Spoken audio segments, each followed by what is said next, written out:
Proud to celebrate 20 years of helping thousands of patients live pain-free. I am pain-free at APC. We have breaking news this morning out of Columbia County.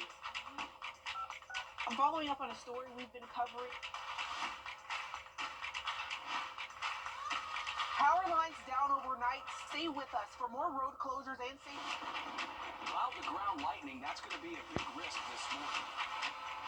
It feel like 32. It's all about getting you ready for the day. News 12 this morning, weekday mornings from 4:30 to 7. The First Alert team, named best in Georgia.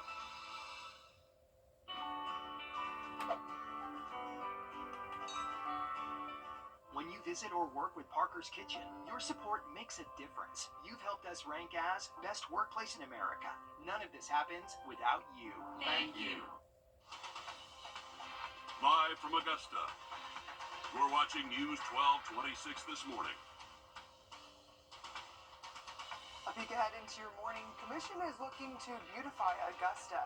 We have an update on the Hive project, and Savannah is thinking about safety on St. Patrick's Day. All that and more in just a moment, but first we're going to take a live look at Bobby Jones Expressway this morning. Still waiting for that sun to come up, especially for this time change. But good morning, I'm Wrdw. We're so glad that you're joining us this morning, and if you're feeling a little extra tired like we are, I mean, man, Chris, I'm feeling the repercussions of losing that extra hour for sure, but excited about it being later on in the day. Yeah, if you're up early this morning and you went to bed late, you actually went to bed an hour later than you may realize with the time change. But yeah, sunrise won't be until 7:46, so we have nearly 2 hours until the sun comes up. Let's take a look at our out-the-door forecast. It's 6:01. It's 55 today. Some places may not get out of the 40s on Monday. 70s are back Tuesday. We'll have a look at that forecast in just a bit. Thanks, Chris. And signs, and more signs. Some are offering to buy your tournament tickets or to buy your home for cash. Others telling you to call a 1-800 number. Well, they're posted all over the city of Augusta, and leaders want to take them down. Since Helene, Augusta Code Enforcement says they've pulled up nearly 2,500 of these signs, as well as other trash left behind after the storm. As your city government reporter Sydney Hood explains, this is just another aspect of the Commission's push to beautify Augusta. The streets are lined with more than just traffic. There are signs, trash, and questions about who is responsible. The signs are all around. Cleanup is needed in Augusta. You know, we always would pick up trash at our school. I taught school, we would always have these trash patrols that would go out and try to clean up. For decades, she's lived on Walton Way. I cannot tell you what I picked up off of the front yard. She'd love for the Garden City to stay true to its name. I think we've lost that designation. I mean, it's going to take years for the canopy to ever grow to the point, I don't know that it ever will. Turning things around requires more than one concern. It's tacky looking. It requires action. We need to make sure that we're staying on top of this and cleaning up Augusta instead of junking up Augusta, and that's what that looks like. It's junky looking. To prove her point, there again, you see people piled up with these grocery carts along Boy Scout Road, Jackson Road. Commissioner Rice came with proof. Chairs sitting on the side of John C. Calhoun. You have trash. We don't need trash. We heard from city engineering about traffic signs and code enforcement about yard signs. If we can do it 2 months or 3 months out of the year, we ought to be able to take care of it 12 months out of the year. Those who call Augusta home year-round agree. I'd love to see the city just look good. I mean, it's just everywhere you go. You go out to the mall, you go out, I pull up one way by a filling station. There's just trash. Just seems like people could do a better job of just their own little square, their own little property. Because the people who live here want to be proud of the city they call home. In Augusta, Sydney Hood on your side. Commissioners are also looking at plans to make Reynolds and Ellis streets one-way and bringing back time parking on Broad Street. We should hear more about this in the next 30 days, which is how long administration and engineering have to come up with a plan. And Hancock County Schools District is making changes to ensure safety measures. Students are going through metal detectors and safety checks each morning for the rest of the school year. Officials say students will enter through designated entry points at different locations of the school. This comes after a student was found with a weapon on a bus, but officials say the situation was handled and there were no threats to students or staff. And if you're getting ready to apply to colleges, well, March is the time to do it. The Georgia Apply to College program is waiving all application fees this month for colleges and universities in Georgia. That includes Augusta University and Augusta Tech. The goal is to provide high school seniors a chance to apply, especially those in underrepresented schools and first-generation students. You can find a full list of schools that are a part of this initiative on our website, wrdw.com. And crossover day was this week. It was the last day a bill can pass from the State House to the Senate, or the other way around. If it doesn't, the bill is dead. Georgia Governor Brian Kemp kicked off crossover day with the signing of the fiscal year 2025 state budget. Included in that, nearly $100 million to help fund a new research building at Augusta University. President Russell Keene says the new 150,000 square foot facility will be furnished with modern lab spaces, advanced equipment, and updated technology. He says it will help continue to pushing AU towards its goal of becoming a top research university. And the 6th annual Columbia County Foundation Career and College Expo was happening at the Columbia County Expedition Center.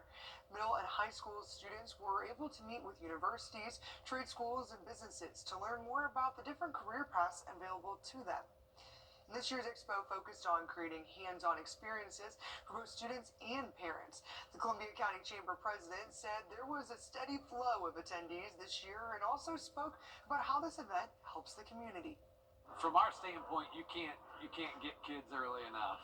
You know, really at the end of the day, you know, we want to help kids find their calling.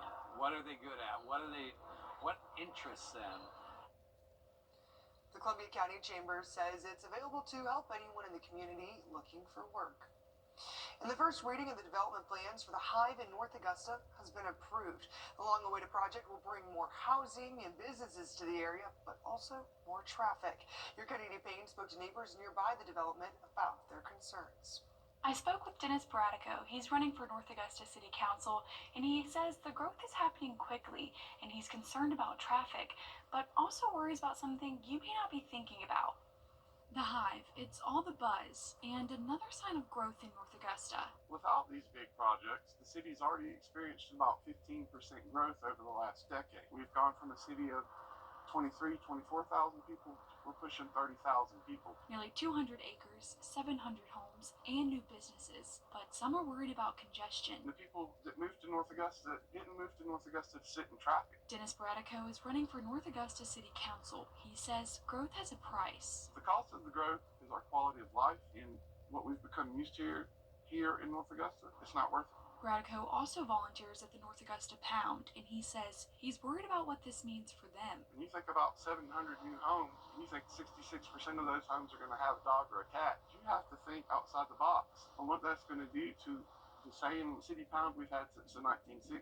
It's going to blow it up, and we're sounding the alarm now so that we don't have to euthanize animals in the future. He says the growth needs to slow down. I think we're experiencing too much growth at such a quick rate that we don't know what's going to happen. Wrdw says development needs to be done with the future in mind. We have to start thinking about who we want to be when we grow up. Because we grow up with no direction, we're going to end up as a wild child. And nobody wants that. Because to him, there's a lot at stake. I think we're going to get to a point with our critical infrastructure. Our streets are going to be crowded.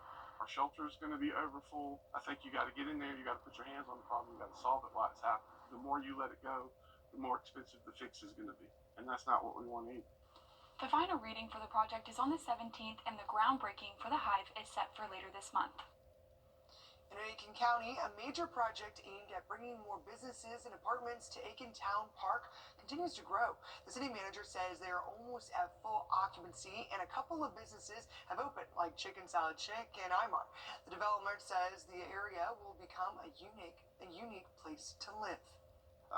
So we felt there was a void there, and then the opportunity to make this a walkable mixed-use project, and was just recently there and seeing how close it will be to a park, to retail, to restaurants. It makes it an exciting place to live.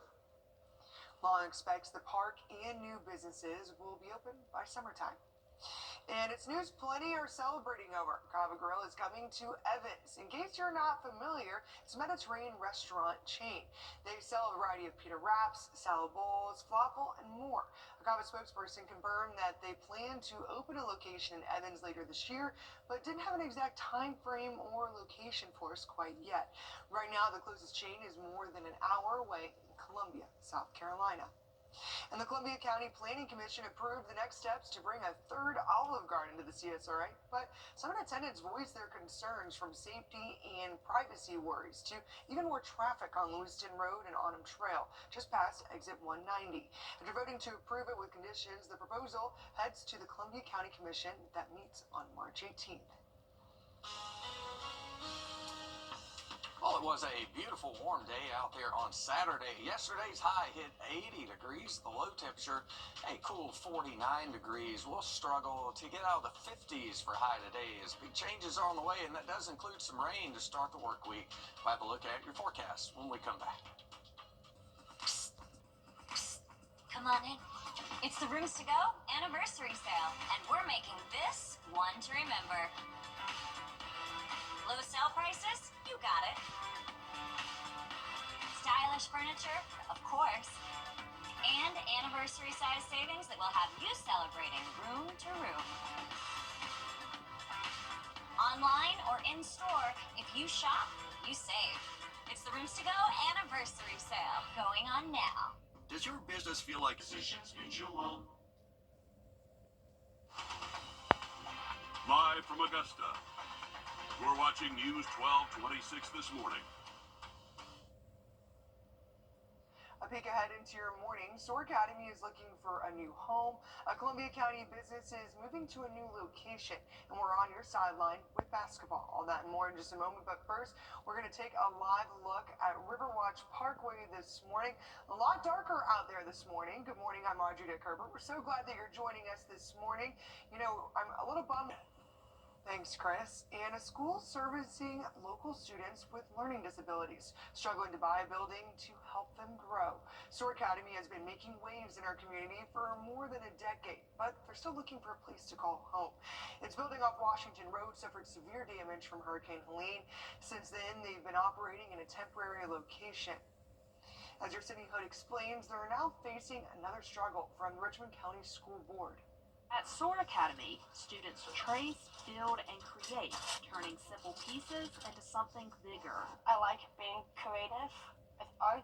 You find kids like Rosie. That's a hard question, like everything. And Carter, along with 100 others. It all starts with Miss Kanisha and her goal to have an alternative for students. All it takes is that one person to make a difference in a child's life. Whether your child be visual, kinesthetic, auditory, we ensure the curriculum meets them the way they need to learn. With more than 300 students on the wait list, SOAR Academy needs a place to grow. Having the surplus properties available in Richmond County seemed like an excellent opportunity for us, and the collaboration of how we can reach those students in underserved areas of Augusta, in return giving more kids the chance to soar. And I think that Richmond County, I think we're at an all-time high of desperation of trying to figure out what our young people need, and it's a better chance at education. So she wants to send this message to the community. We would love for the Richmond County School Board to know that we would like to collaborate with them in this initiative. We would love to see school buildings repurposed in Augusta for charter schools, for non-traditional school groups maybe, that really hone in on the deficits of students that are not succeeding in public schools. She says it starts with building the right foundation for a brighter future. In Augusta, Sydney Hood on your side. We reached out to the Richmond County School District, who says, quote, potential uses for district properties follow a thorough process to ensure that any acquisition, disposal, or lease of property aligns with the district's long-term goals and responsibilities. SOAR Academy is hosting a meeting for parents and community members to learn more about their charter school proposal. It'll be at 5 this evening at Pineview Baptist Church. And the automotive group also received a tax incentive last year from the Aikens County Council. With construction already in progress, what are the next steps to bring those jobs to the county? Well, your Kennedy Payne checked on the progress with the Columbia Vehicle Group. Columbia Vehicle Group is now inside what is known as the old Phelon plant on University Parkway, and construction upgrades are already underway and could be done sooner than you think. Rolling into Aiken. We're a manufacturer of electric vehicles. Like golf carts, e-bikes, utility and maintenance vehicles. And a new business means new jobs. The investment's about $12 million, and they're planning on bringing in 180 jobs. They say they're excited to bring the community along for the ride. Everything from engineers, assembly workers, welders, powder coating, tool and die, sales, engineering, production support, buyers and planners. So there's a wide variety of needs, even some accountants. And they're keeping an eye on their neighbors just down the road. These jobs provide employment for Aiken Tech kids, but Aiken Tech also helps bring these jobs in the first place. So the relationship is very close, and it feeds on each other. Gary Bunker is the Aiken County Council chairman. He says this is a sign of growth in the county. We got Bridgestone, we got Kimberly-Clark, we have Meta, we have these smaller manufacturers coming in. And this is something that is changing our local economy significantly. And nearby businesses say this is a positive. I think it's a good thing. More jobs that bring the better. Not far from my business, so hopefully I get some of their business. Catherine says she's already seeing an increase in business. I've seen some of the HR have been in. It's been great. They've been great. Everybody's been great. Columbia Vehicle Group says they've already filled about 40 positions, and they're looking to fill more. We've been very appreciative of the Aiken Chamber of Commerce and all the colleges and tech schools who've reached out and made us feel very welcome and offered to help us find candidates to fill our openings. And they say they expect to be fully operational by the end of this summer. If you're interested in more information or how to apply, we'll have the details on our website at wrdw.com. And calling the sheriff's office with information is one of the best ways to help investigators find solutions. We found out that nearly 200 unsolved cases are in the county, and one person is in charge of the entire unit. Officials with the Richmond County Sheriff's Office want you to give them a call if you know anything about any investigation, saying every little detail helps. And we also checked in with Sheriff Brantley on efforts to crack down on guns in Augusta. In the last 3 years, more than 200 people have died from violence. Sheriff Brantley says they have 2 crime suppression teams whenever needed who tackle high crime spots, traffic, and narcotic cases. So far this year, 187 arrests have been made by those teams, 99 of them being felony cases. And a military base in Georgia is reverting back to a special party to cheer on a hometown star. People gathered for a special watch party for the new CBS soap opera Beyond the Gates. Augusta's own Maurice Johnson stars as Dr. Ted Richardson on the show. He was on hand for the event today at Henry Brigham Community Center. Johnson has been making waves in the entertainment industry, and this role marks his biggest breakthrough yet. To have a young man to represent the culture here in Augusta, to let everyone know that there's greatness everywhere, no matter where you are. You just have to put your heart into it, and if that's what you want to do, that's great. Beyond the Gates promises intrigue, romance, and unexpected twists, making it a must-watch for daytime television lovers. You can watch it weekdays at 2 p.m. right here on WRDW. In Columbia County, artwork is on display in different libraries and schools as a part of an annual student art show. We stopped by the Columbia County Library, which is one of the locations. Others include Grovetown and Harlem libraries. We spoke with a teacher who says she enjoys seeing students display their artwork. They get to showcase themselves and their creativity. The best part about it is watching them come in and just see their artwork and be like, hey, look, this is mine. And they stand in front of it and take pictures, and they're so proud. We're just really proud to showcase our students and show the community all the wonderful work that our students do. And the artwork will be on display until March 28th. On your sideline. Everybody has a reason to walk at the American Heart Association CSRA Heart Walk. To live a longer, healthier life. To inspire our kids. To save lives. Join us at the CSRA Heart Walk on Friday, March 28th at SRP Park. Together we'll walk to fight heart disease and stroke one step at a time. Register today. We'll see you there. Register and donate today at csraheartwalk.org.